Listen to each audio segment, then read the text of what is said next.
Recording now. Hello, everyone, and welcome to the second in our series of special webinars this year on sustainability in lighting. Now, today's event is organised by Rico, which is the UK's leading compliance body for the waste, electrical and electronic equipment regulations. I'm Ray Maloney, and I'm the head of content at the Build Back Better Awards, and I'm going to be your host for the next hour and a half. Now, today we're focusing on product, specifically half a dozen luminaires, which we think point to the future of innovation in the lighting sector. Now, we have an excellent lineup of speakers, as you can see. Our panel today are Tim Bowes, who's the head of lighting application at Whitecroft Lighting. We have Helen Looms, who runs the Innovation Academy at Trelux. We have Murray Ward, he's principal of Matte Black Industrial Design. Dan Heap, director of Dan Heap, and 𝗂𝗽𝗱𝗁𝗂, who's the sustainability leader at 𝗕𝗵𝗴𝗵𝘳 in Barcelona. We have Ali Kay, director and head of development at Stone Lighting. And we also have joining us will be 𝗕𝗵𝗻𝗃, who's the CEO of Rico. So that's going to be our panel for today. Now, today's agenda, first up is Tim, who is going to talk us through the company's Cascade Flex Vitality and how it compares to Tigan 2. Next, Helen will discuss the Pirelli LED, which is a 3D printed luminaire whose body is made from a very interesting biodegradable polymer called PLA. And then Murray will show us his concept downlight called Xenomorph. And Ali will explain the ZTA range, which you may remember was a winner of both the Build Back Better Platinum Award and a Build Back Better Green Award in 2021. And next up, Kiko will outline lamps Stormbell 80. And next will be Dan, and he will demonstrate the lightweight exterior flood wash luminaire, which is made from 95% recycled materials. And as I said, we've also got Nigel of Rico, who will be joining us for a panel discussion that will follow those presentations. And of course, here we welcome your thoughts, your comments, and your questions. So keep them coming in. Right, housekeeping, you probably know all this. To all you familiar webinar viewers out there, today's session is being recorded and it will in due course appear on the Rico website as well, so you can listen again at your leisure. The webinar will be an hour and a half. We'll finish at 12:30, so you can get on with your day. Now, please put your questions in the question box and your chat in the chat box. And I say this every time because myself and the panelists just look at the question box during the event. Now, my colleague Suzanne, she's taking care of the chat box. So if you're having any sort of technical questions or any other issues, just put them in there and she will do her best to assist you. Now, today is just one of a series of webinars on this topic. If you missed the ones last year, you can catch up. We did all sorts of stuff on net zero and specified role in the economy, etc. Now, we've got 3 remaining this year. On the 9th of June, we have remanufacturing, how to rebuild a light fitting. On the 22nd of September, it's your guide to the lighting regs. And on the 20th of October, it's sustainable lighting projects, making it happen in the real world. So we hope you see at some or all of those this year, and you can register, as I say, at ricolight.co.uk. Now, you could also watch the March webinar that we had, and indeed all the webinars from 2020 and 2021, which you can see on your screen, and you can see all those again at the ricolight.co.uk website. You follow the links, you can fast forward and look at individual presentations, etc., should you so wish. And there's all our expert speakers in all their glory. We've had over 50 expert speakers in the industry, and that represents a hell of a lot of industry knowledge.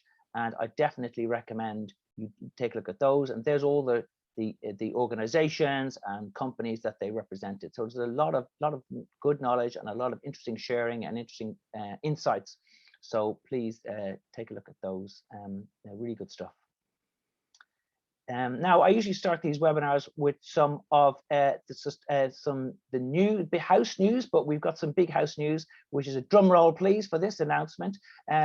We are absolutely delighted to announce that we're going to have a major in-person event this September instead of our webinar called Circular Lighting Live. Now, this is a one-day conference and exhibition, and we believe is the UK's first major event dedicated totally to sustainable lighting.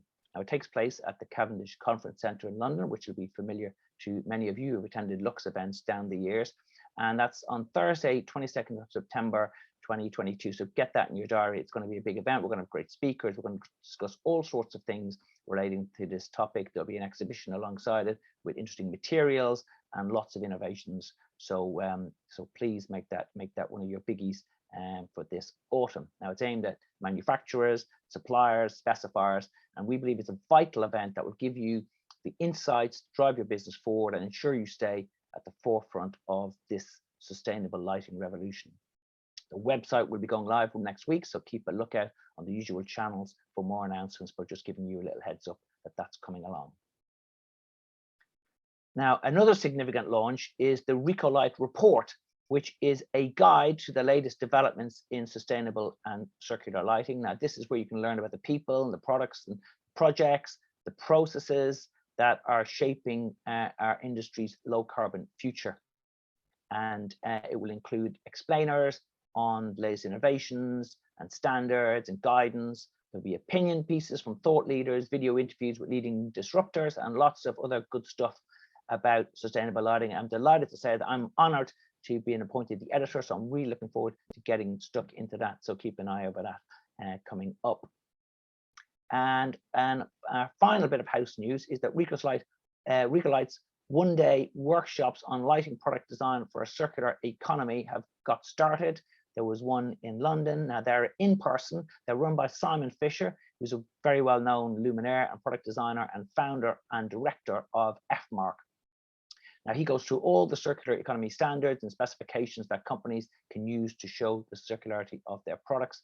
He also provides practical guidance on circular lighting design issues, including design for long and extended use, upgradability, repairability, replaceability, choice of materials, and use of recycled raw materials, and all that type of thing. Now, the first one was a huge success. As I say, had great feedback, with participants saying that it had really demystified the process of moving towards a circular economy.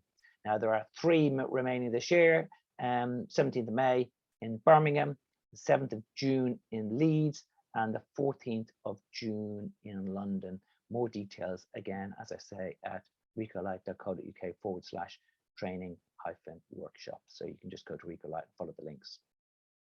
In semi-house news, the lighting category of the Build Back Better Awards has just opened for entries. Now, this award celebrates innovation, creativity, social purpose, and environmental leadership in the built environment. The early bird rate ends on Friday, 27th of May, and the final closing is on Friday, the 8th of July, just to get that on your radar so you don't miss out. Right, industry news. In a significant development, Lighting Europe, which is the Federation of National Lighting Associations, now it has announced that it is backing the PEP Eco Passport. Now, the PEP Eco Passport is a reference program for the environmental declarations of electrical and electronic equipment, and it includes lighting. Now, it's a similar concept to TM66 standard for circular lighting, which came out last year from 𝗕𝗀𝘃 and the Society of Light and Lighting. And it's going to be interesting to see how these metrics get adopted and what traction they get in the coming months and years. And of course, we'll be discussing the PEP Eco Passport and all the rest of the standards and guidance and metrics at the Circular Lighting Conference on the 22nd of September. So as I say, put that on your radar. In other news, the Austrian architectural luminaire manufacturer Georg Bechter Licht has become the latest to offer a buyback service, and it commits to taking back its System Dot 28 range for €5 a pop at the end of its use. The repurchased luminaires will then be demounted into their constituent parts and used in the creation of new product ranges. And next up, we have an example of a successful luminaire refurbishment project. Now, this is the Jesmond Reformed Church in Newcastle, which was the subject of a major refurbishment. Now, there was lingo spotlights from gamma illumination, and they were approaching their end of the rated life. But because the existing scheme had been so successful, it was decided that refurbishing them rather than replacing them would provide the most cost-effective and sustainable solution. Now, gamma reconditioned the fittings, tested and certified the lights, and then had them back on site in 4 days. And there's some great numbers here. 90% of the components were salvaged and reused. 120 kilos of aluminium was reused instead of being scrapped or chucked in a skip. 30% savings in energy for the church with the upgraded LED modules. There was a 12% increase in lumen output. Color rendering moved from 80 RA to 90 RA, and there was a 10% cost saving to the church compared to buying new luminaires. But best of all, Gamma says that it made a better margin on selling the refurbed luminaires directly than it would have by selling new product via a wholesaler. So, and on that bombshell, we're going to move over to the business at hand, and I'm going to hand over Tim for our first product presentation on the Cascade Flex Vitality. Tim. All right, thank you very much, and good morning, everybody. So yes, I'm going to talk in my 8-minute slots looking at circular design and net zero, and a bit of an update, I guess, on where we are, and looking at our Cascade Flex against our Tegan product, which is a 600 by 600. So I guess for the next slide, please, Suzanne. So obviously, what is it we've done over the last couple of years? I think some of you may be aware of what we've done, but we've very much focused around delivering sustainable circular solutions for the last couple of years, driven by cradle-to-cradle certification at the top end. But what does that mean for product design?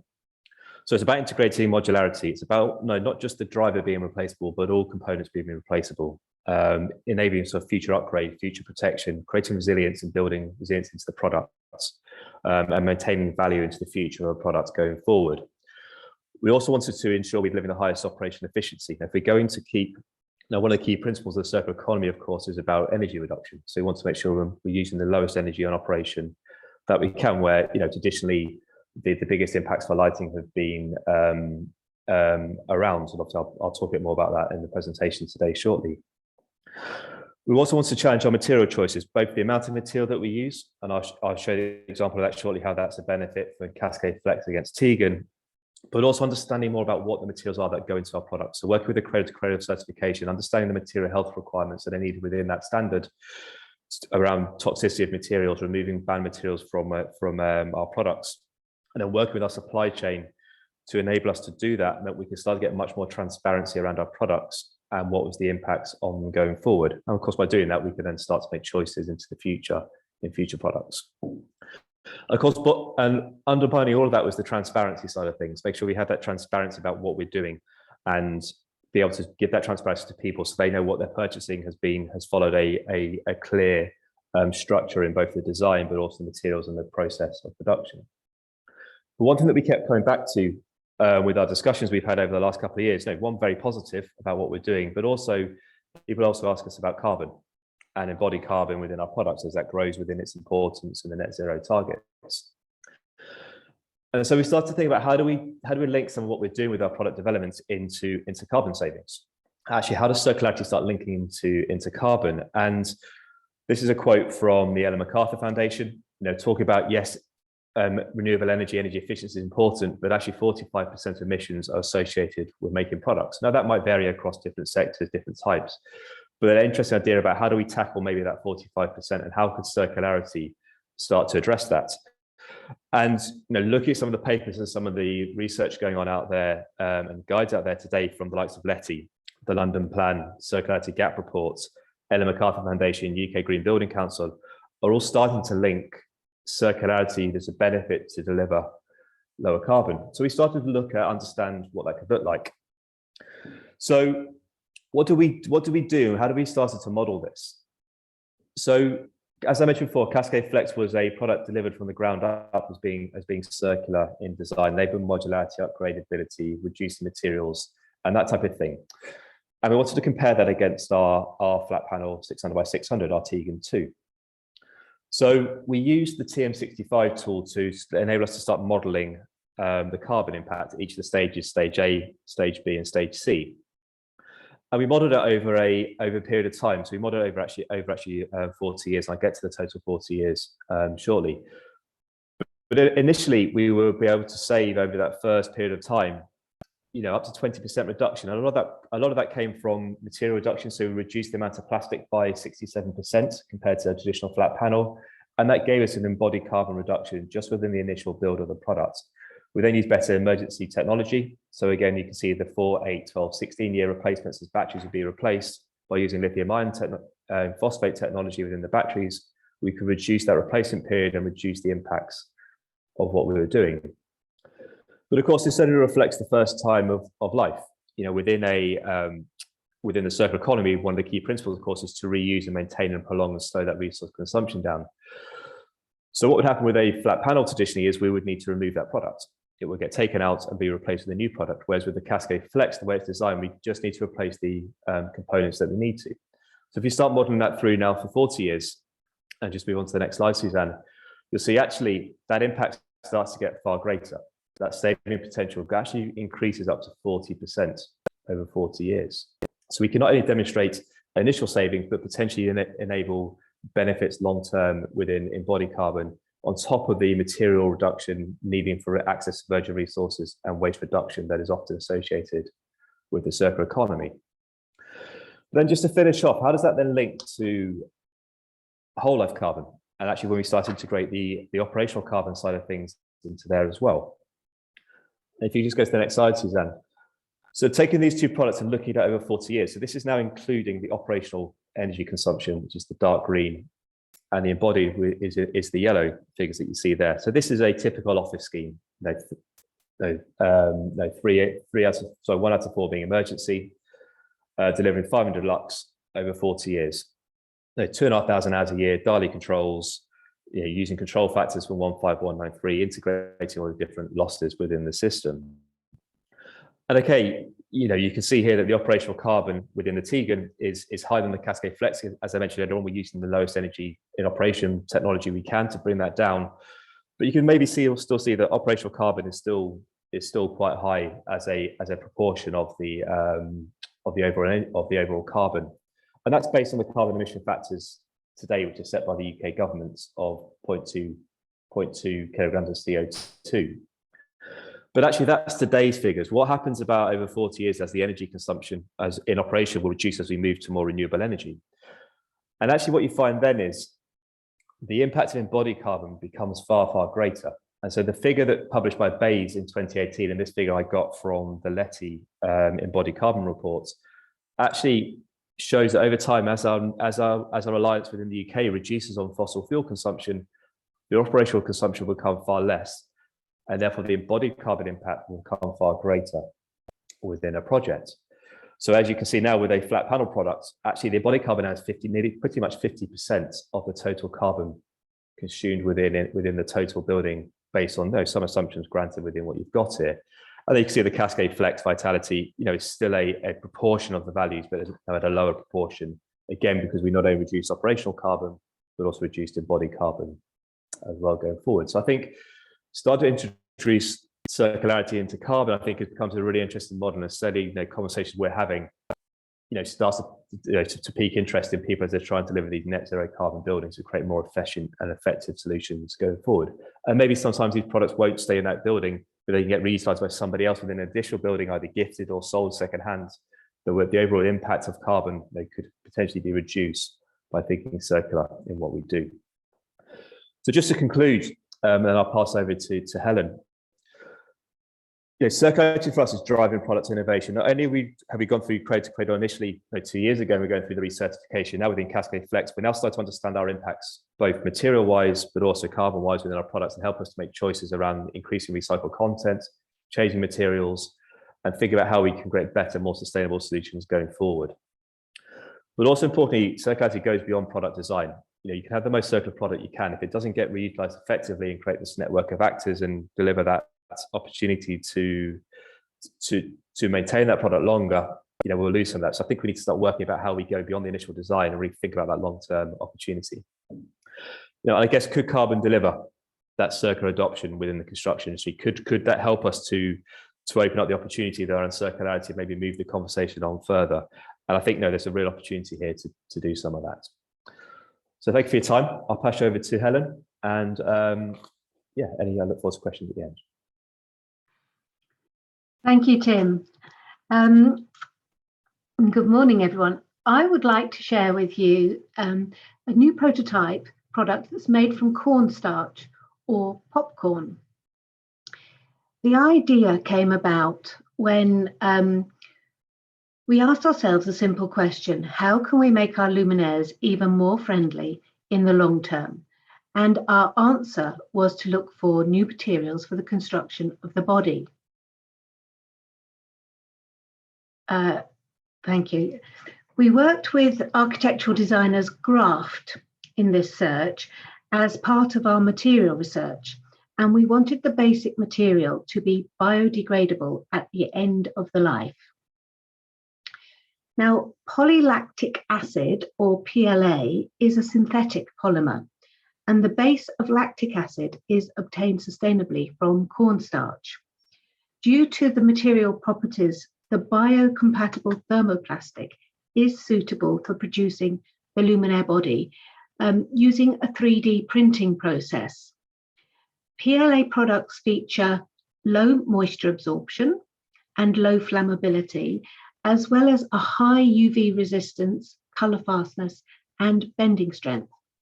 However, the real advantage of PLA compared to conventional plastics is its biodegradability. Under industrial composting conditions, the material decomposes completely in just a few months.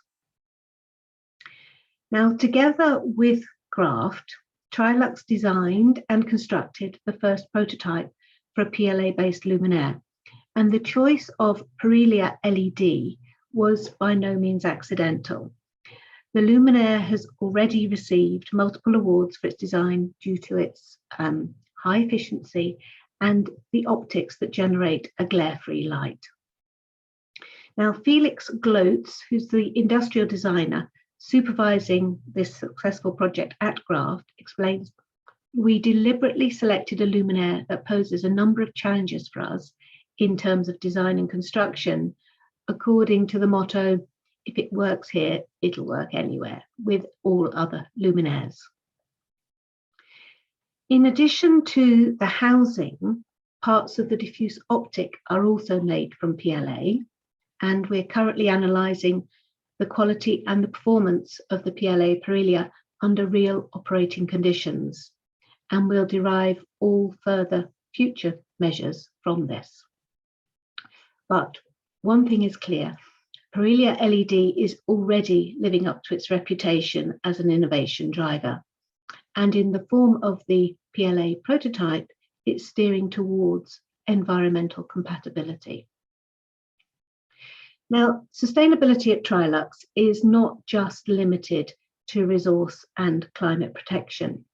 We base our actions on a holistic concept of sustainability that includes ecological, economic, and social aspects, and it is now a main board level task. There is a wealth of information on our website, and we have a UK initiative to produce a quarterly update as an interactive PDF to report everything that we're doing. We've also joined forces with scientists, industry associations, our own stakeholders and customers to find more answers and sustainable solutions. And to this end, we are leading a new research initiative called Sumatra, and this is partially funded by the German government. Now, modern LED luminaires are already making a very important contribution to environmental and climate protection, thanks to their high efficiency compared to conventional luminaires. But the potential for sustainability is far from exhausted. Another key lever is the economical use of limited material resources. So after our last EU research project, repro light, we were left with many unanswered questions about how to deal with LED luminaires at the end of their product life cycle. Why are the luminaires replaced at all? What path do they take after disposal? Can the ecologically relevant parts be recycled or even reused nowadays? And how can we facilitate this through product design? And these are just some of the questions to which we would like to have a scientifically sound answer. So 𝗤𝗏 looks for opportunities to improve the resource efficiency of lighting solutions on 3 levels. At the first level, we look at the entire product life cycle, from manufacturer to the user to the disposer or recycler, from an eagle's eye perspective. What new usage concepts are conceivable to reduce resource consumption? We already have innovative service solutions such as rent instead of buy or pay per use. And the principle is that the lighting remains in our possession at the end of the contractually agreed usage relationship, and it can then be recycled by us as experts in an ecologically optimal way. On the second level, it's all about inverse production. Among other things, we look for ways to optimally recycle the luminaires at the end of their service life, for example, through alternative applications, the targeted recycling of certain components, or the recovery of raw materials. And then at the third level, everything revolves around the end of the product life cycle. How must the luminaire be designed so that components and raw materials can be efficiently recycled and returned to the material cycle? And Trilux has been pushing the subject of material research for many years and tests environmentally friendly, renewable raw materials as an alternative to the classic plastic-based luminaire bodies. And so the great goal is a closed material cycle. And the cornstarch Pirelli is a start. So that brings me to the end of my 8 minutes, and I would like to hand over to Murray Ward.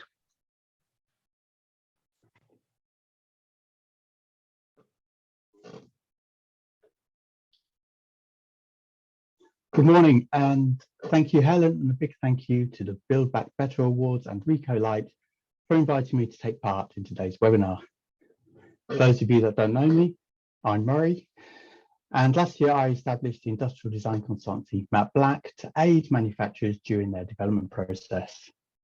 I've previously held multiple positions at various manufacturers, including 𝗕𝗏𝗴𝗵𝗱, 𝗵𝘱, Schmitz, and Whitecroft Lighting. And today I'm going to share with you my thought process and how I came up with the concept downlight, A Strange Form. Next slide, please. Rightly so, today there is a lot of talk around modularity, and this makes perfect sense as it gives manufacturers the opportunity to use the same components on multiple products. But as can be seen here, modularity can lead to complexity and can have the potential to undo all the initial good intentions. The main culprit being an increase in component count, which in turn can lead to more material usage, larger inventories, and longer than anticipated assembly times. So this led me to ask myself the question, is there another way? In turn, this led me down the path of singularity and what could happen if the design process focused primarily on the luminaire that had the largest numbers in terms of units shipped. For a downlight, this is quite straightforward, as there are primarily only 3 questions. What should be the ceiling cutout form, round or square? What should be the product's cutout size? In this example, 120, 150, or 180 millimeters. And what is the ceiling thickness most used for this type of downlight? With this in mind, I calculated that the downlight should have the smallest cutout of 120 millimeters and be installed in the ceiling that has a thickness of 12.5 millimeters. We'll also take into consideration that the product should be UGR 19 compliant and have an IP rating of 20. As the product is intended to be designed around circular principles, it makes sense to me to work backwards through the expected life cycle of the product. So let us start with the product's end of life, then product maintenance, the manufacturer's requirements, and let us not forget the customer. But ultimately, all design considerations should be interlinked. It is our responsibility as designers and manufacturers to help the person or company who is disposing of the product to do the right thing and place the product in the hands of the expert who can have the luminaire reused, recycled, or remanufactured. And a simple QR code enables easy access to the information required.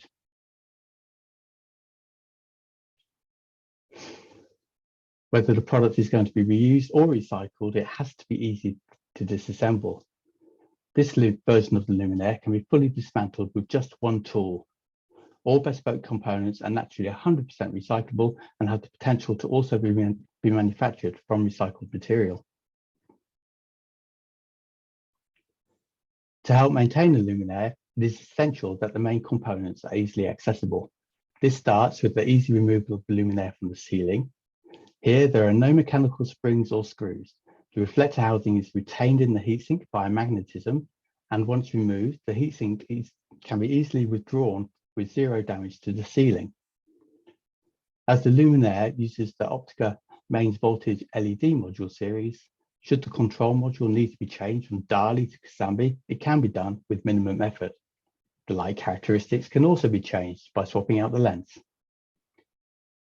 It is likely that any installation manual that was shipped with the product has been long disposed of. So a quick installation guide is pad printed on the top of the heatsink to ensure the product is reinstalled correctly. 4 protrusions keep the heatsink centered in the ceiling cutout, while 4 smaller protrusions keep it a distance of 1 millimeter off the ceiling to ensure that no small pieces of debris interfere with its placement. Finally, the heatsink is finger friendly with a limited number of sharp edges. So what about the manufacturer's wishes? Well, let us start with a small component count and an efficient assembly process. This product has 50% less components than the 𝗂𝗏𝗵𝗱 product shown at the start of the presentation, and there are only 3 components that are bespoke for this product, whereas there are 15 bespoke components for the 𝗂𝗏𝗵𝗱 product. That's 12 components less, and all the material usage that goes along with it. The components should be easy to procure with minimal secondary processing. Each component should be designed with transportation in mind and therefore should be stackable. It is not economical to ship air. Where possible, the components should be procured in the same country as where the luminaire is manufactured. This way the manufacturer can proudly advertise where the product has been made. On a side point, when boxed up, there can be 64 packaged products placed on one layer of the Euro pallet. While the product was initially designed for a ceiling thickness of 12.5 millimeters, this doesn't mean that it's a one-trick pony. The heatsink can easily be machined to cater for a 25 millimeter ceiling thickness, and should the customer require a plaster-up version, this is not a problem. We only need a larger ceiling cutout. But what about a 1 millimeter ceiling? Again, not a problem. The green and red components shown here are interchangeable between the plaster-up and the 1 millimeter ceiling thickness accessories. The product can also easily be made IP44 by adding a cover to the reflector housing, and by thinking ahead, the heatsink can be designed with different inserts in mind for different LED modules, for example, the green gem LED holders. Finally, the heatsink gives the product brand recognition, meaning the product is instantly recognizable through its strange form without the need to see the manufacturer's branding. Obviously, every design consideration should also be made with the end customer in mind.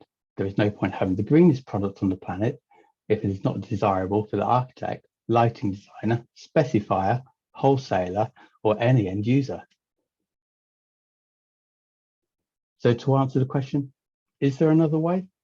Well, maybe there is, but this will very much depend on the scope and size of the product family. I'll now pass you on to 𝗂𝗏𝗃 from Stone Lighting.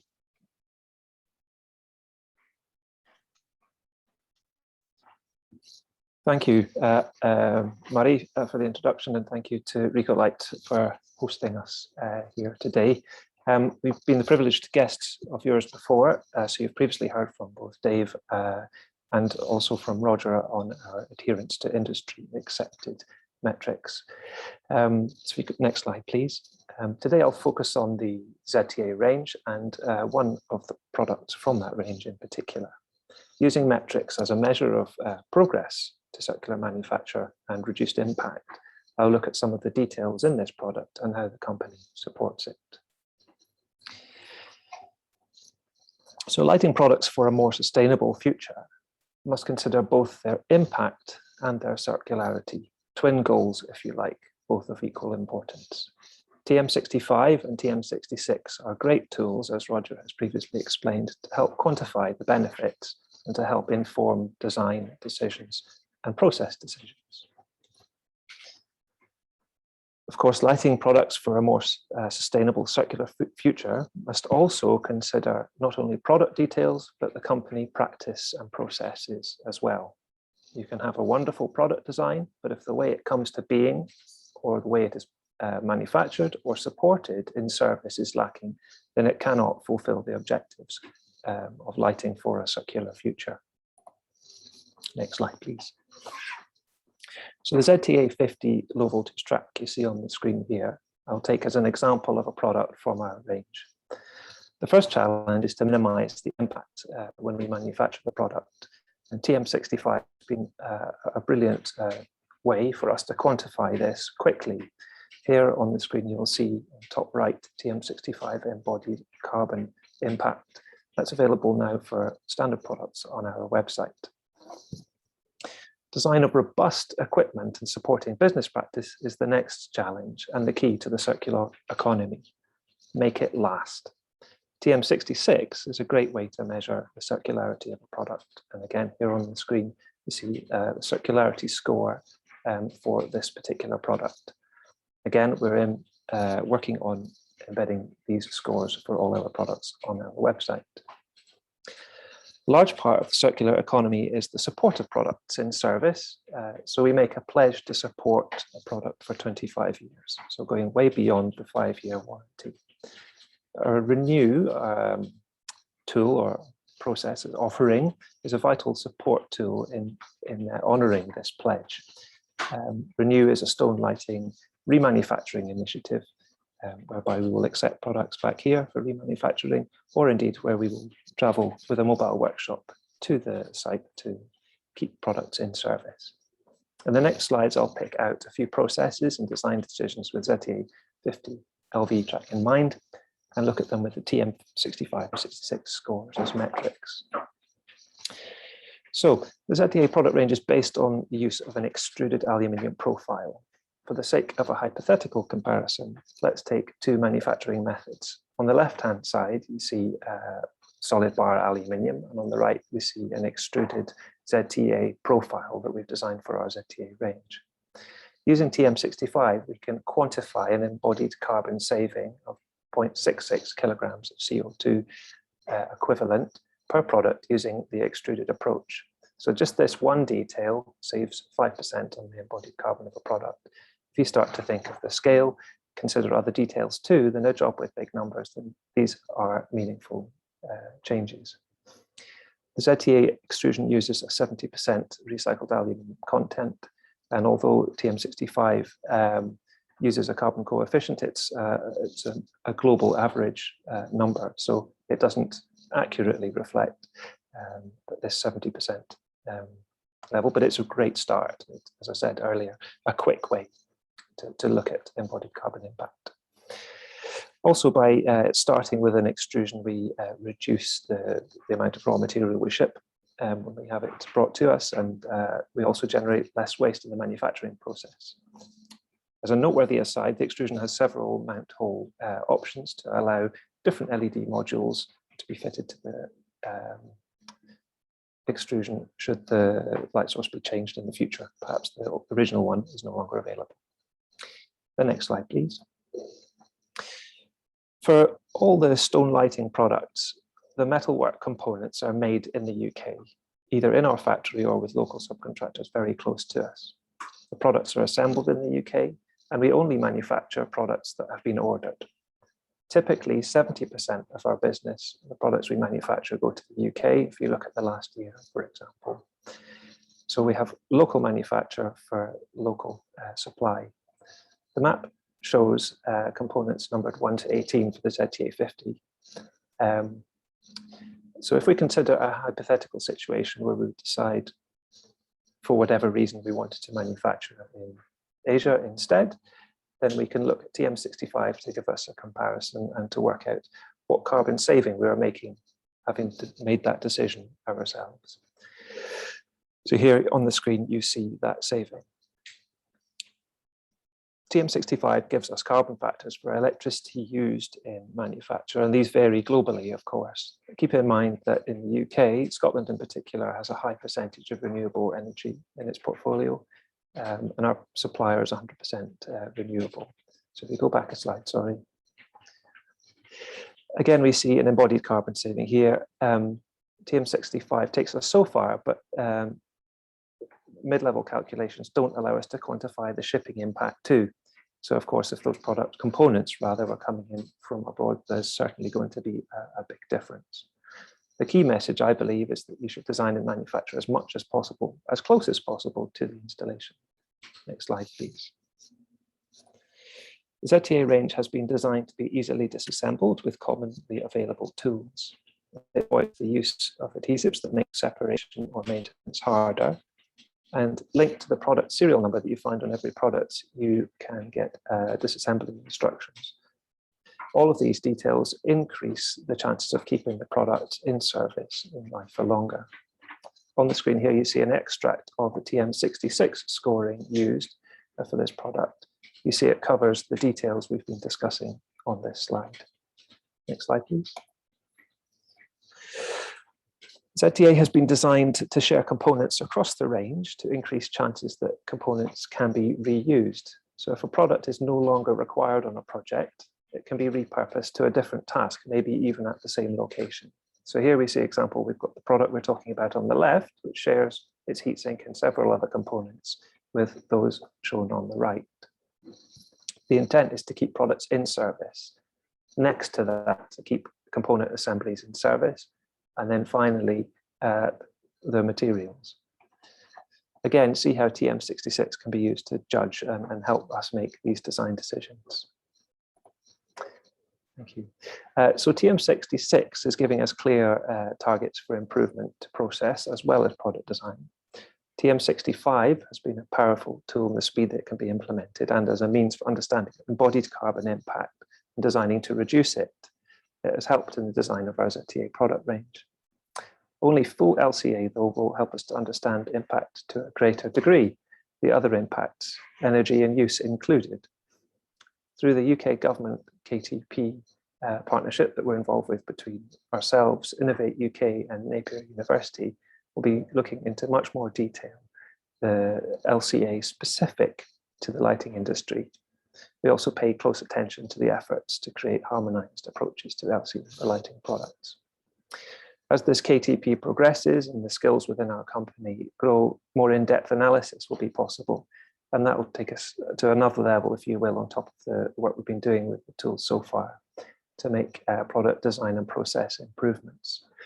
To answer those questions, just like shown on the right-hand side of the screen just now. Okay, well, thank you for listening. I'd welcome any questions later on or by email. And I'd like to hand over to Kiko. Thank you. Thanks, Ali. And hello to everyone. We'd like to share with you today how we are doing to make our luminaires more circular, the process we are following, and lessons learned during this process. We started before the pandemic investigating how we could use recycled materials in our fixtures. It was done together with a material consultancy specialized in design for circularity. At the beginning, we focused on materials for new designs, such as recycled cork, recycled PET, and plant-based materials. These are some of the reflectors of our 𝗕𝗏𝗋 pendant luminaire that we launched recently, and with this starting to be sold. it made sense to use the first two materials to make decorative reflectors. But we learned that to get enough rigidity with a plant-based material, we had to add a polluting glue that did not allow a proper recycling at the end of its life. So we discarded it. And another lesson learned with this project was that the recycled PET had a sound absorption properties. So we could use this material as acoustic panels to bring some more value to our luminaires when a project would require it, for instance, in an office building or in schools. As a further step, we wanted to improve the circularity in not only in new designs, but also in products that were already in the market with regular sales. Working together with our suppliers, we found that some of them, they already had investigated on how to improve the carbon footprint of extruded aluminum, because they had their own brand of aluminum-made windows, and the building market was already asking for that.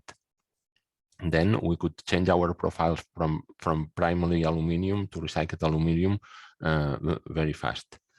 Modular linear profiles are our principal product, and we wanted to bring these improvements to the market to keep the leadership in Spain in this type of fixtures. So we implemented it as we could, being able to reduce the carbon footprint in more than 70%. And next slide, please.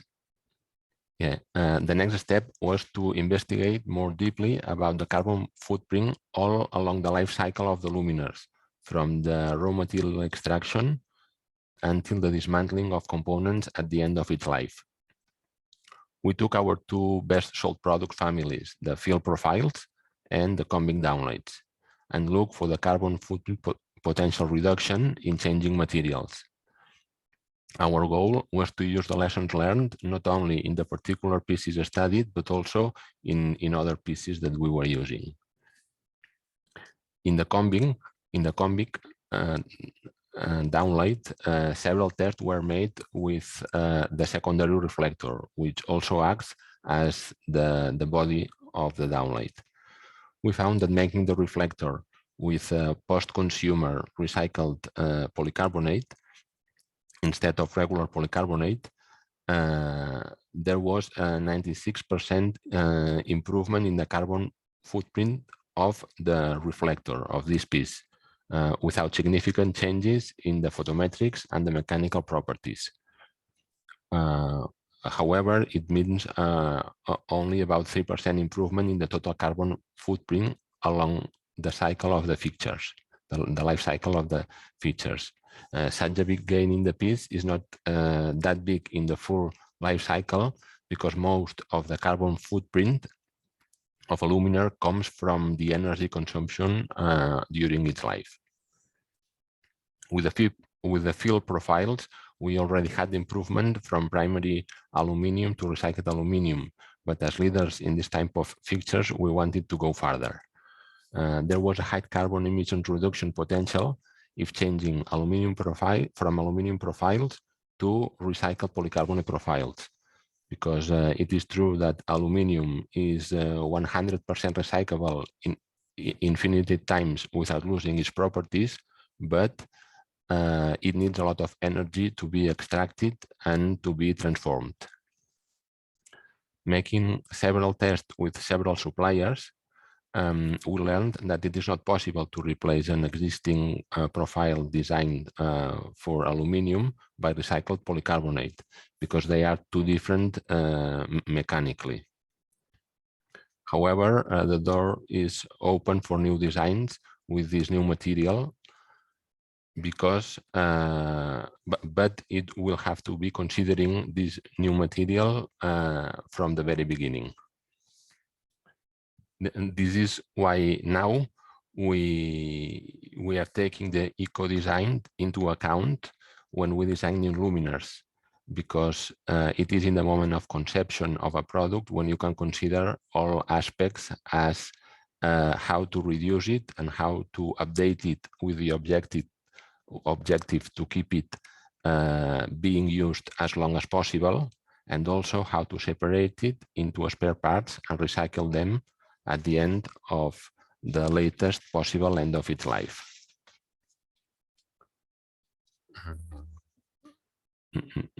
Yes, we started investigating new materials before the pandemic, and in parallel, we brought sustainability to the company, working on environmental, social, and governance aspects. It is being done by a committee in charge that makes possible different projects and actions, such as measuring the company carbon footprint to be able to reduce it, or energy transition with solar panels installed, or a project with waste management reduction, or supplier sustainability evaluation in the environmental aspect.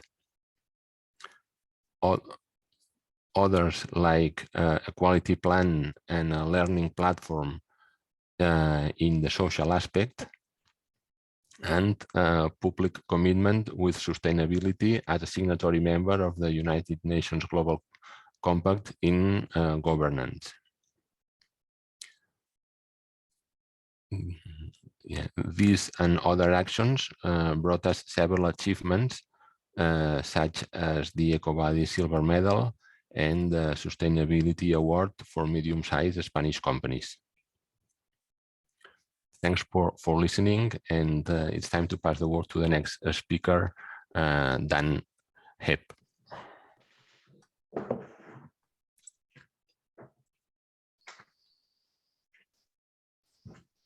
Hi there, morning. Okay, I thought I'd start with a little background to set the scene.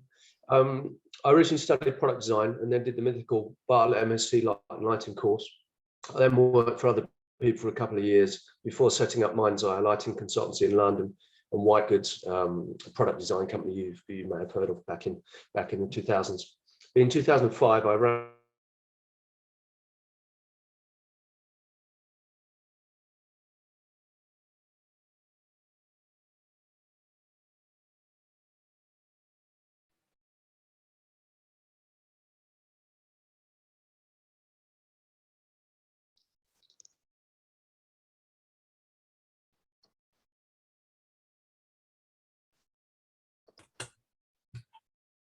Hi, can every Dan, I think we're Yeah. getting audio issues on your yeah, I think it's your audio feed. Yeah, so do you mind, Suzanne, can we start again on Dan? Hello, can you No, hear I'll me? go back to beginning. Yeah, but you froze. We've got you back now. Thanks, Dan. Sorry, I'll go Dan, I'm going to scroll you back a little bit, because we had Can you hear me now? Yeah, we can Yeah, hear yeah. you now. So yeah, if you want to go back to the top of the presentation. Yeah, sorry about that. So yeah, from the top. There you go.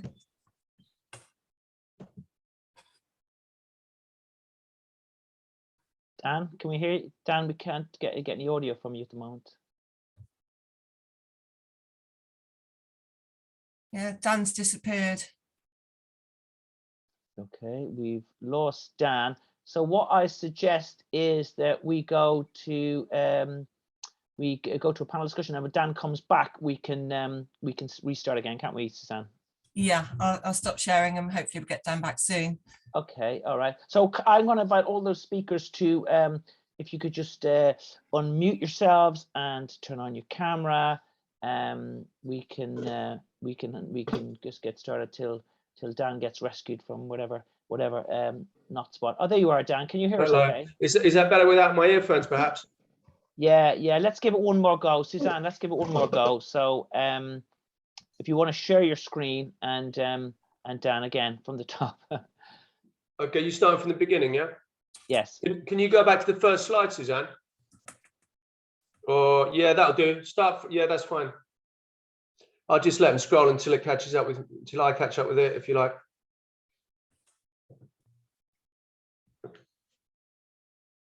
Dan, the slides are there.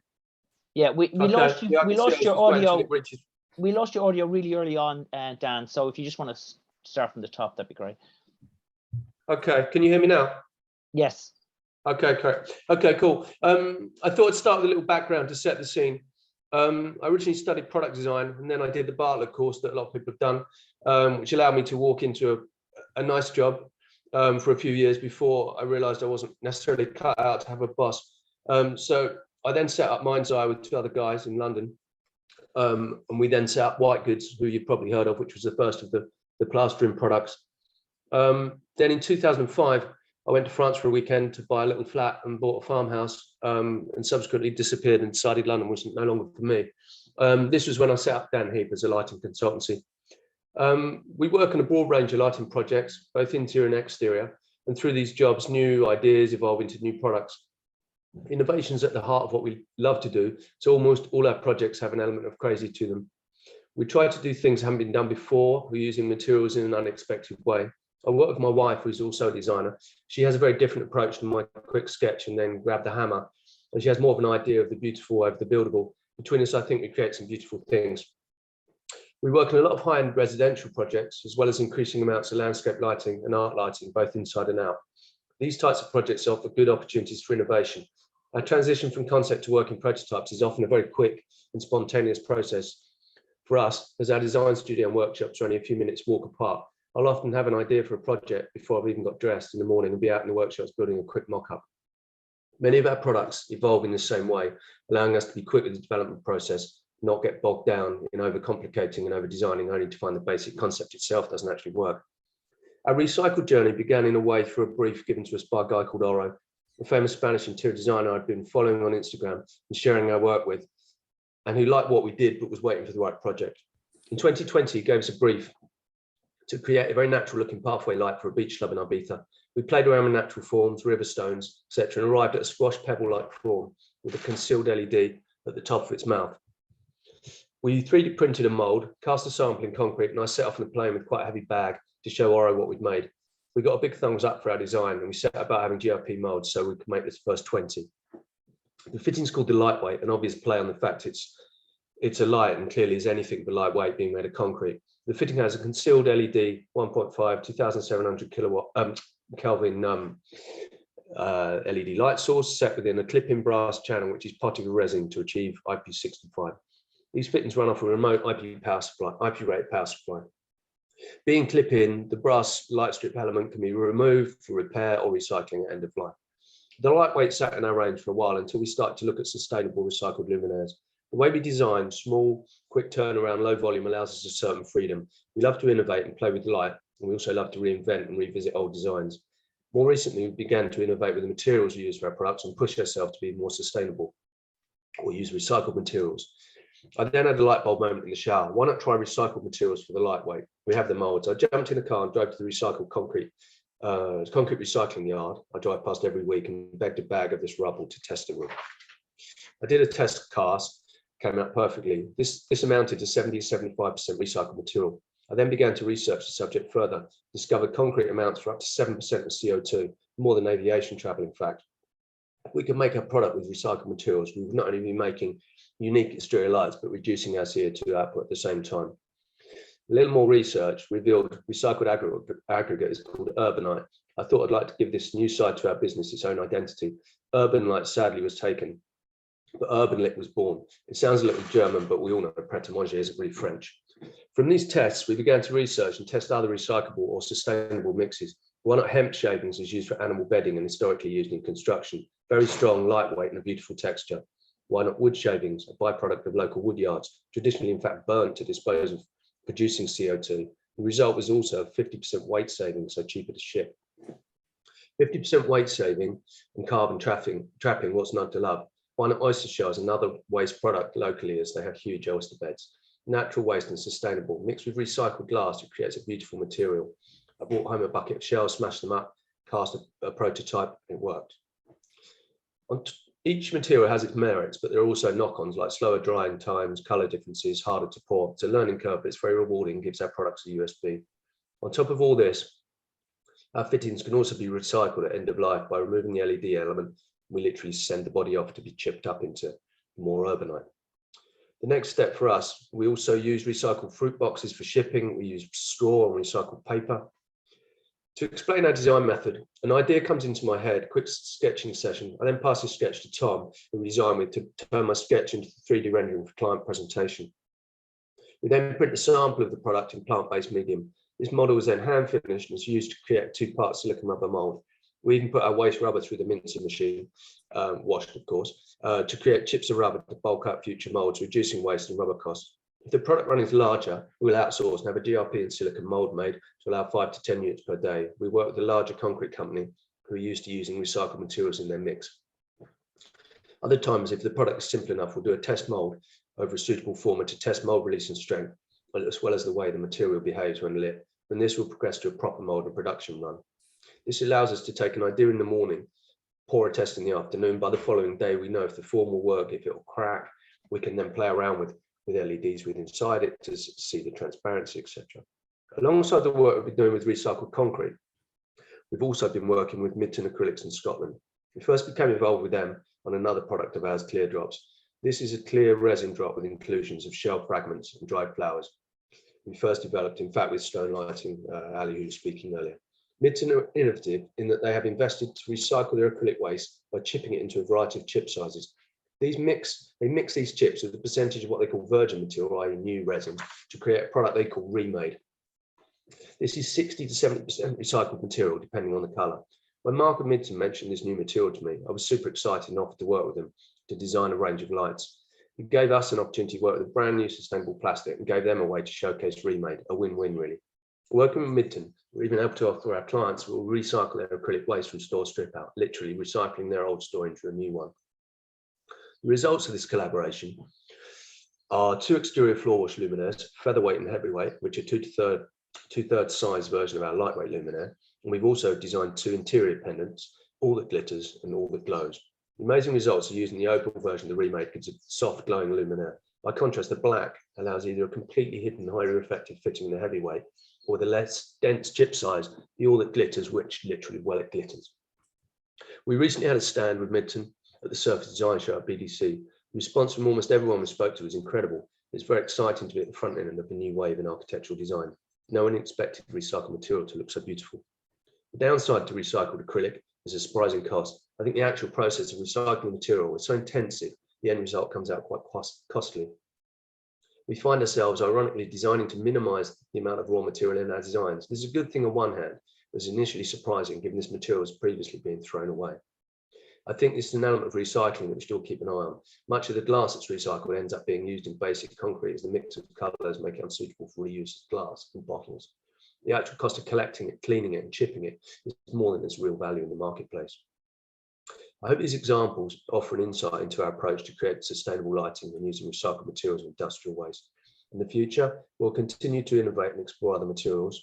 We're currently looking at bamboo, pampas leaves, wood dust, lime ash instead of cement, and other recycled plastics. As our experience grows, we're starting to develop products outside of lighting, taking a sustainable and recycled manufacturing approach and working with architects, designers and artists to use these new materials and what they're doing. We have some very interesting projects in the studio at the moment. Thank you for listening. Yeah, thanks, Dan. And I could invite everybody just to unmute, get your mics on and your cameras on. That'd be great. Nigel, I'm going to come to you. Really inspiring stuff this morning. Absolutely. I'm in awe of the range of new materials, particularly that are being used. I think that was fascinating. It was incredible to hear from Dan Heap just now on the huge range of recycled products that you're now using in new fittings. Also great to hear from Kiko, and it's really helpful to have waste plastics being recycled and reused, because plastic recycling is a real problem in the waste electrical sector at the moment. So seeing plastics reused is particularly helpful. So yes, some really inspiring, some really interesting ideas coming through here. Dan mentioned that the rising cost of recycled plastics, recycle it. That's going to be an issue, isn't it? If Nigel was going to put a premium on products that have got more sustainability in them. That's true, and obviously that applied particularly to Nick, I'm not sure that whether that's true of others, but obviously with a huge oil price at the moment, actually the oil price means that virgin plastics are more expensive, which should make recycled plastics more commercially attractive. I think if I just come in there, I think, yeah, I agree. We've worked with a supplier around the use of recycled plastic, and actually, yeah, they've pleasantly found surprised that it's actually cheaper for them as a material than virgin. So there's the commercial benefit of doing it, not just the sustainable benefit of doing it, of course, the environmental benefits. Ali, if I could bring you in on this, because, you know, is there a sort of a price premium? The more and more, the higher the rating you get for whether it's TM66 or whatever, you know, there's more of a cost to make that. Is there a premium the higher you go in your circuit? Is the question I'm asking, really.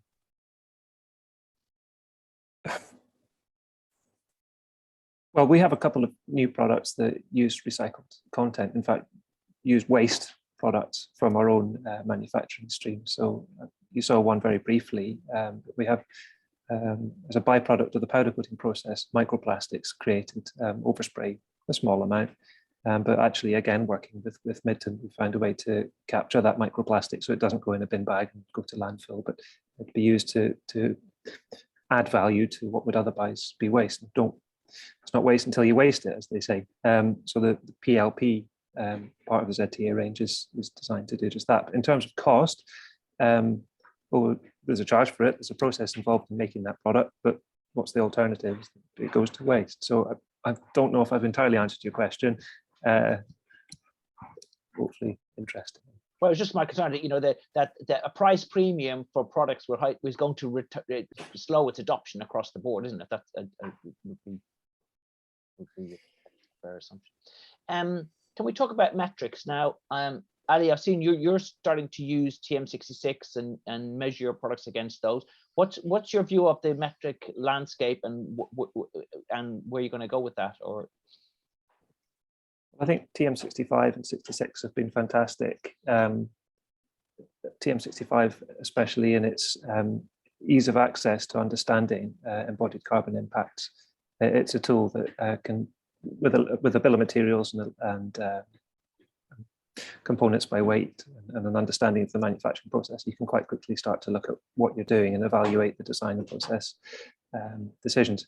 But as I was saying in my talk, TM65 and TM66 takes you so far, but there's a lot of other questions that can't be answered with these tools, and you need to go much further, and that's where life cycle assessment comes into it. And I think for the lighting industry, what's really important is that doing life cycle assessment of lighting products, we do that in a harmonized way. And I think that should be the next big development, and indeed why we've invested in the knowledge transfer partnership to work on that very topic. I'd like to bring in this sort of get a European perspective, because sometimes getting this country can get sort of looking and focusing on our own things. Kiko and Murray, I'll start with you, Kiko.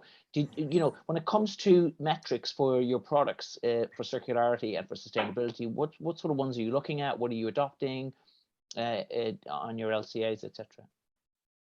Yes, we do the life cycle assessment, and well, from the raw material extraction until the end of life. And yes, this is maybe it's the same as the TM65 or 66, but we don't call it like that so far. Yeah, for me, I've very much used the TM65 and TM66 metrics. They're accessible, and they're great for concept design and product development, because you can just use them as pointers and guidelines, really, and I find them really useful. Mm-hmm. And do you find there, you know, as a tool in terms of, you know, the complexity and any ambiguity there, do you find them useful in that regard, or? Yeah, well, for me, because I'm really only in product development stage at the moment, I can't use TM66 for example, because they're not in production, so to say. But you have a good idea, I've got lots of experience, so I know roughly how a component is going to be end up through manufacturing. So you can have a rough idea of how it's going to work.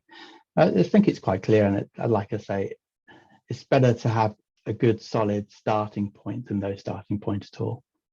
Yes, it was useful for us because we were focused at the beginning in the materials, which is the embodied footprint.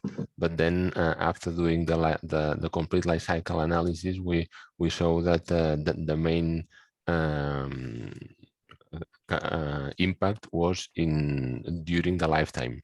So we still are working with how to improve the material circularity, but also how to improve efficiency in the fixture, which at the end of its life is what gives more impact.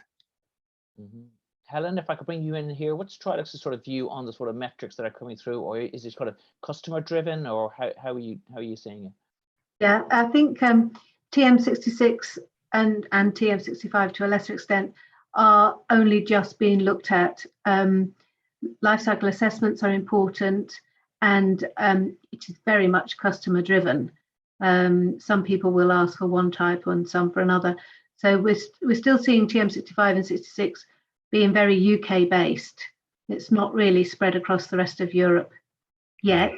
They are aware of it, but I think we've got to see, you know, how things are going to evolve and what's going to come out of the mix. Your information today about the PEP, that's going to be interesting because that's being sponsored by Lighting Europe. So I think it will be a real shame if our efforts get diluted too much and we have too many of these different matrix. But which one's going to come out on top, I don't know. So I think we're at that real impasse stage, and it would be really good to get a consensus of all of these so that we can all just focus in one direction. It's like everything. We're at the start of this journey, and the more products that develop, the more we'll learn, the more efficient we'll become at designing products for a circular economy. And yeah, it's learning by doing, really. Yeah, I think the end aim of all of them is the same. We need to think about the design of our products, really design in the circularity, how we can reuse products at the end of life, think about the materials we're using, and think about reducing everything possible. With the Repro Light project that we did, we saw that just using the new LED boards, we could reduce the gold in them, and so the rare elements, the rare metals, were reduced quite a lot within those, and they were also more efficient. So it was a win-win situation changing over to the newer type of LEDs. And all of these things are going to happen year on year, and we're all really researching hard. So something is going to come to the top. I think it's very difficult for any specifier at the moment to understand all of this, what everybody is doing. And I don't envy them having to look across the marketplace and, you know, sort it all out. But I think everybody is really trying hard and looking to see what will be the next big thing. Tim, is that your view? Do you see something going to emerge? Tim, sorry, I was saying, just bringing you in. Do you see that there's one of these metrics or one of these standards going to emerge and customers are going to start asking for it? Yeah, I mean, we still see a lot of our customers as fact finding themselves. Obviously, they're part of a bigger built environment, of course. And we're one, you know, part of that. Whether you see it small, large, I guess is depending on your view, I suppose. But you know, we're part of a bigger effort. And I guess EPD's life cycle analysis assessment has been fairly well established with the bigger superstructure components. You know, that's been fairly well dealt with, I guess, and understood. And I guess the M&E is maybe another challenge, obviously, with the multiple replacements through life. You know, how do we build that in better into a model of the building? How do you get people like ourselves to start delivering the information, the data? You know, and again, TM65, I think, is a great way of helping us in the industry to start to understand it and understand where the opportunities are and the benefits. But I agree with what Helen was saying, and you know, some work. You know, speak with Ali on another occasion. You know, there is some discrepancy between the numbers people use to calculate what the impacts are, and I guess unless there's that consistency of a starting point in data, you know, how do you really know whether you're comparing, you know, I like with like really? No, of course we've got to get standardized what normal might look like, I guess. to then work out what better could look like. But I guess getting to that point of, like Helen was saying, getting to that point of what normal looks like, I guess is could be a challenge. And just I was speaking to a consultant the other day, and they're tearing their hair out a little bit at the number of guides and standards and metrics that are coming out. Every other month they're getting a new document put in front of them by another contractor or another client, asking them to deliver that around zero carbon, and it's a challenge. Drop circularity into there as well. It's just another thing for them to not know quite where they should go, I guess. And then we've got this ESG, the environmental, social, and governance side of things as well, which from a manufacturing point of view, that's now another thing you've got to add on the top of everything else. So yeah, there's a huge amount of information coming our way, and then I can't remember who it was that said, but the cost of doing all of this is huge. To try and provide this data on all of your products, and everybody wanting a different element of the data, it adds another level of work for every product we produce. And it's inevitable, we've got to do it. It is a different price. It might be costing more in pounds, but maybe it's saving more on all of the other aspects, carbon things, and what is the currency that we are measured on these days, and the currency that we have to pay our costs. I think the world is changing hugely, and all of these other aspects are going to become just as important as the monetary value. And just a reminder, we've still got time for questions and comments, so just pop them into the Q&A box. Sorry, does somebody want to come in there? But Helen, presumably this is adding to costs, etc. But on the other hand, the ESG money is driving net zero buildings, which creates demand for sustainable lighting products. I think it will do. I think we're still at the very early stages of that. So the demand is going to trickle through until the demand starts being the ultimate driver. But at the moment, everybody's asking the questions, and then if they don't get the answer they want, they might go a different route. It's still very, very early days, and I think everybody's very confused. Okay, we have a question here from Matt Reynolds. I see many posts looking at opportunities for reusing old T5 and T8 fittings. I look at the fittings and wonder just what is being reused. No electricals, no diffusers. So basically a powder coated steel box that require metalwork gear trays, added new diffusers. From a resource and carbon footprint, is it not more efficient in many of these instances to direct the components back to the correct recycling stream and replace with products that are more efficient to be upgraded in the future when they've been designed with circularity in mind? Nigel, do you want to speak to that? It's about, are we forcing reuse in some cases? It's or at least are we looking for it's important, I guess, to make sure that recycling only happens when reuse isn't possible. And I guess a T5 or a T8 product, the questioner is right that actually there is quite a lot you need to strip out to be able to put to leadify it.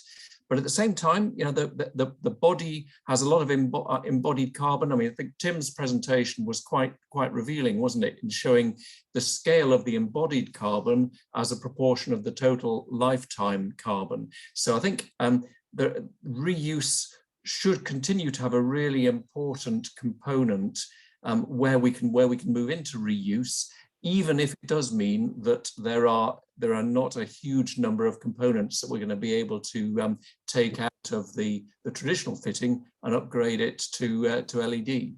I mean, Tim, what do you think? Do you still see opportunity for reusing a T5 fitting?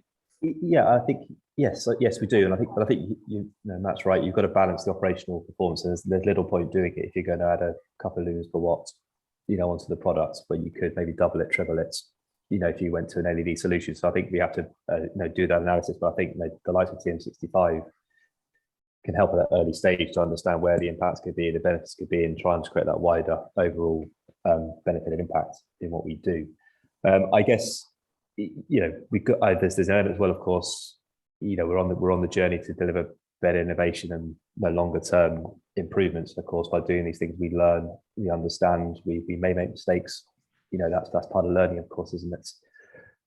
Going forward, and the long-term ambition has to be there to be sound. And I think if we can encourage reuse, I know stuff you talked about before, Nigel, you know, a lot of what should be coming back through the likes of we doesn't come back through the likes of we. If you can encourage reuse, does that help some of that stuff come back better in a more transparent way? That means it could get repurposed in a more effective way. So maybe some of the stuff that traditionally hasn't been, we don't think is reusable or replaceable, could be, if we can get it back to the right sources and to the right people, you know, to utilize that diffuser. So for example, a diffuser, yes, might not be any value as a diffuser anymore, but that plastic could be utilized by somebody else, either within our industry or elsewhere, to repurpose it, to regrind it, and to be, rather than it just getting burnt or ending up in landfill. So there's different ways to try and create the bigger picture, and yeah, we're by no means there, of course. It also depends on the. Helen. It also depends on the size of the project and the desire of the client, because we did a big supermarket where we took back some T5 luminaires and did upgrade them and change them to LED, and it was a very successful project. And for the first time, it wasn't a loss-making project, so that was good. But the supermarket desperately wanted to do it. They want to build up their green credentials, and it was a lot of the same type of luminaire. So actually we could do it. It wasn't logistically, it was okay. But to take back just a few luminaires, that's going to be really hard, or a mixed bag of luminaires. Because there were so many of the same type, it became feasible. Tim, you talked about, sorry, I'll let you come in a minute. You know, this network of actors, and I presume we're talking about this whole recycling system of people who take small batches, rework them, and that needs to emerge at some stage. Yeah, absolutely. I mean, I guess we just leave it as lighting. I guess it's people who can create the stuff back out of projects, or create the opportunity to reuse it. It might be bigger than that, of course. It might come outside of just lighting, and how do you create the wider opportunity? That people talk about material banks, material passports, you know, to utilize that. You know, we see it with furniture, don't we? Secondhand furniture markets, and people dipping into there to refurbish because it's there. It still has life left in it. Of course, data becomes really important. You know, a luminaire might be installed for 20 years, but it might only get used for 2,000 hours, for example, over that period. So it still has a lot of useful life left in it. But how do we know, little point of upgrading the LED or creating something if there's still sufficient life left in it as it stands? And how do we understand that? How do we get that information to move that forward? It's by no means easy, of course, and it creates transformative change to do some of this stuff, of course. But you have to start somewhere and start to work through that as an industry, I think, to offer the opportunity.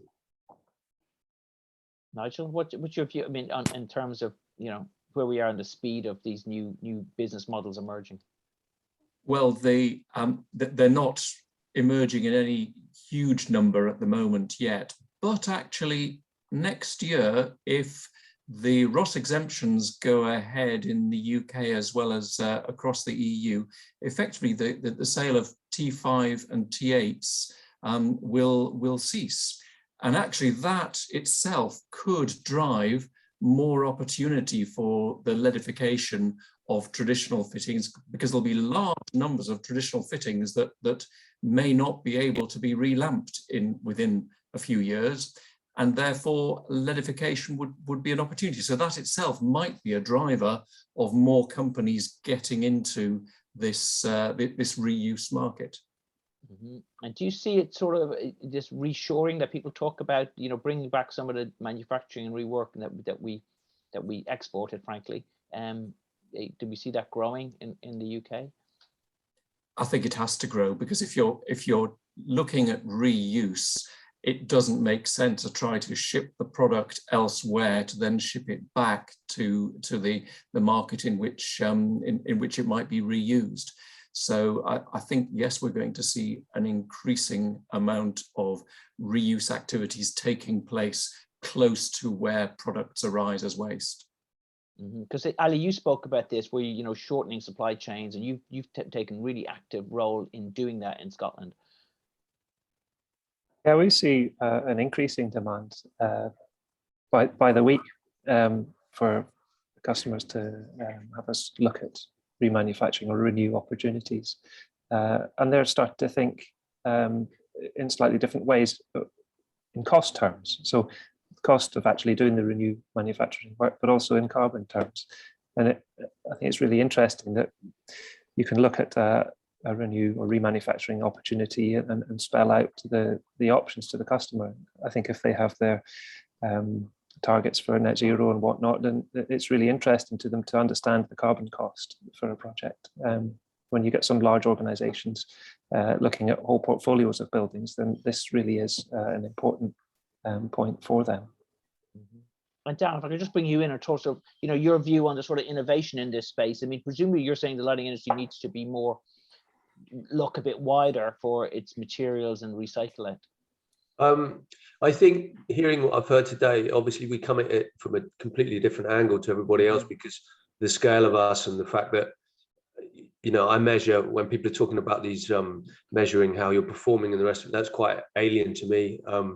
In the sense I was just not really aware of it. I literally weigh up how sustainable or recycled a product is by my materials, in a sense. If that might sound slightly childlike, but in a way I can physically know the product in my hands that I made yesterday is what percentage of that is recycled material.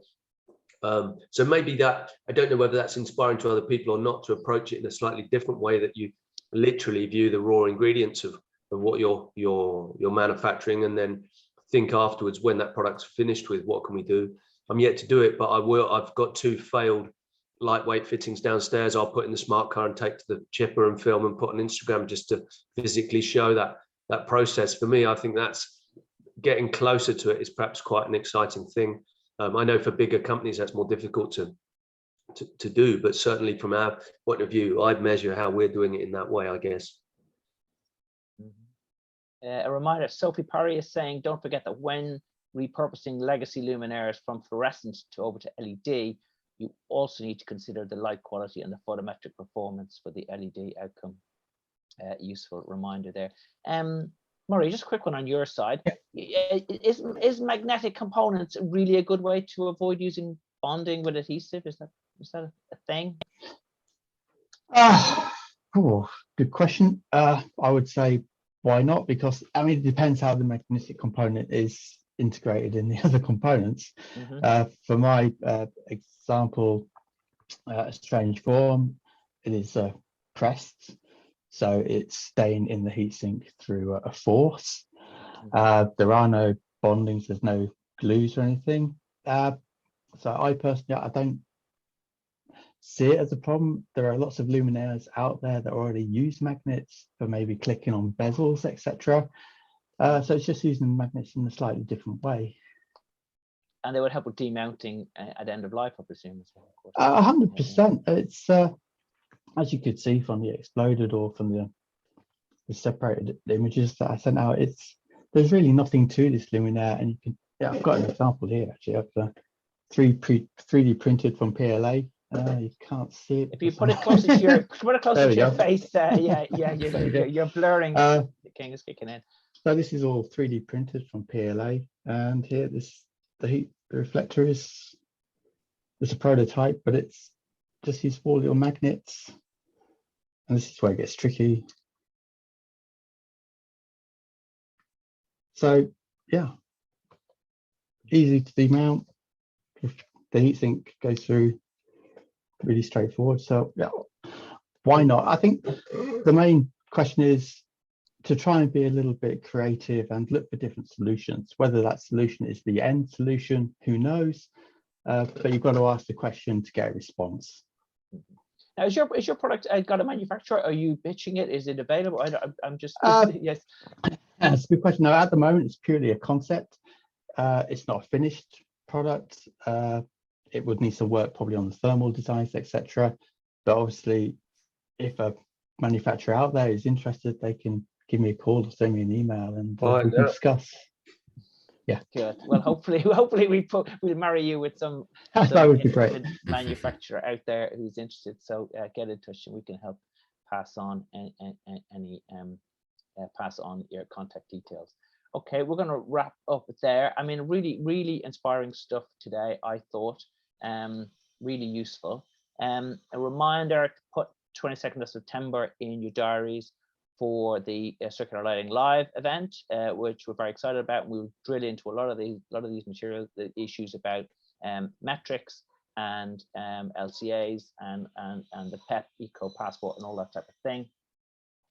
Our next webinar is on the 9th of June, same time, 11 a.m. to 12:30, and that is all about remanufacturing, how to rebuild a light, how can you make money out of it, how do you certify and test, is there an ecosystem of remakers going to emerge, and how do you, like the case we talked about in the church, how do we make it work, make it profitable, and make it go with the grain so that it becomes a thriving part of the lighting industry. So on that note, I'm going to wrap up. It's 23rd. Thank you, Nigel, for hosting today. Thank you, Murray, Ali, Dan, Helen, Kiko, Tim, and thank you, Suzanne, behind the scenes, working away to keep everything running smoothly. And you can watch a replay of this again on the recolight.co.uk website, so check that out. Thank you. And thank you to Ray for chairing and hosting. Thank you very much. Thank you. Thank you. Thank you. Bye-bye. Thank you. Bye-bye. Thanks. Thanks.